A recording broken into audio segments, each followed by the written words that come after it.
आइए जानते हैं एरोफ्लेक्स आईपीओ के बारे में। बड़े लिस्टिंग एंड के लिए आप इस इशू में अप्लाई कर सकते हैं और लिस्टिंग के बाद देखेंगे कि वाकई में लॉन्ग टर्म के लिए वैल्यूशंस सस्ते हैं या नहीं, क्योंकि फ़िलहाल तो लिस्टिंग गेंस का और अच्छे मजबूत लिस्टिंग गेन का मामला बनता हुआ दिख रहा है। तो पहले तो बड़े लिस्टिंग गेन के लिए आप पैसा लगा सकते हैं, और क्यों लगाना है, क्या पॉजिटिव है वो बता दूँ।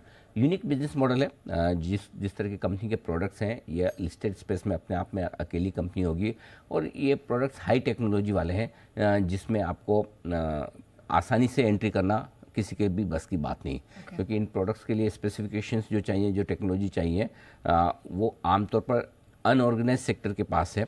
तो ऐसे में एंट्री बैरियर्स हैं, तो प्रमोटर्स को ये फ़ायदा है कि उनके पास एक साइजेबल कंपनी है। तो यूनिक बिजनेस मॉडल, इमीडिएटली कोई ऐसा लिस्टेड पीयर इनके पास है नहीं, तो ये एक पॉजिटिव है। दूसरा, पिछले 3 सालों का जो हमारे पास ट्रैक रिकॉर्ड है फाइनेंशियल्स की ग्रोथ का, चाहे वो प्रॉफिट हो, मार्जिन्स हो या फिर सेल्स हो, अच्छी फाइनेंशियल ग्रोथ देखने को मिली है कंपनी में। कंपनी ने पुरानी एक एनसीएलटी से कंपनी टेक ओवर की थी, उसके बाद उसको टर्न अराउंड करके ये आगे बढ़ाया है। तो ग्रोथ का ट्रैक रिकॉर्ड कंपनी का अभी तक का अच्छा है। जो पैसा आईपीओ से आएगा उससे ये पार्टली अपना डेट रिपेमेंट करेंगे, और उसके बाद ऑलमोस्ट नेट लेवल पे कंपनी डेट फ्री हो जाएगी। तो आपके पास कर्ज की भी चिंता नहीं है।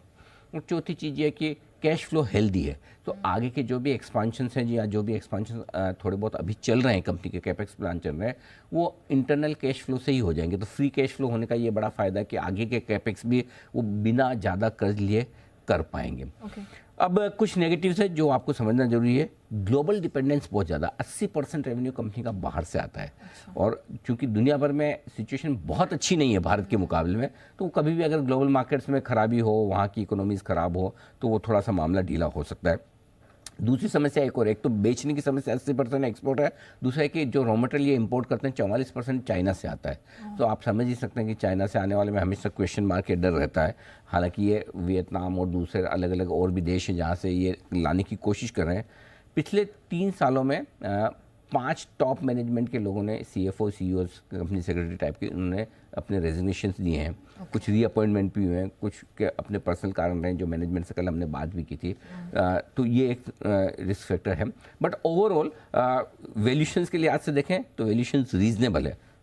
न बहुत महंगा है न बहुत सस्ता है, लेकिन लिस्टिंग के लिए थोड़ी जगह बची है, क्योंकि जो कैपेक्स प्लान चल रहे हैं उसका इम्पैक्ट इस साल के फाइनेंशियल में आएगा। ठीक है, इनकी जो होल्डिंग कंपनी है सेट इंडस्ट्री, वो भी लिस्टेड है। तो उसके नतीजे मैंने देखे, उसके नतीजों में जो पहली तिमाही के इनके नंबर्स दिख रहे हैं, उससे मैंने अंदाज लगाया कि इस साल की फाइनेंशियल परफॉर्मेंस इस कंपनी की मजबूत रहेगी। तो उस हिसाब से वैल्यूशंस आपके रीजनेबल हो जाते हैं। मजबूत लिस्टिंग होगी, मजबूत लिस्टिंग होने के बाद वैल्यूशंस इसके फेयर हो जाएंगे। तो आई थिंक एक बार लिस्टिंग गेंस के लिहाज से आप पैसा लगाइए। लिस्टिंग पर देखेंगे कितनी मजबूत लिस्टिंग होती है और वहाँ पर वैल्यूशंस किस तरह के होते हैं, तब हम लॉन्ग टर्म के लिए कॉल लेंगे। लेकिन फिलहाल लिस्टिंग गेंस के लिए, बड़े लिस्टिंग गेंस के लिए इस आईपीओ में पैसा लगाया जा सकता है।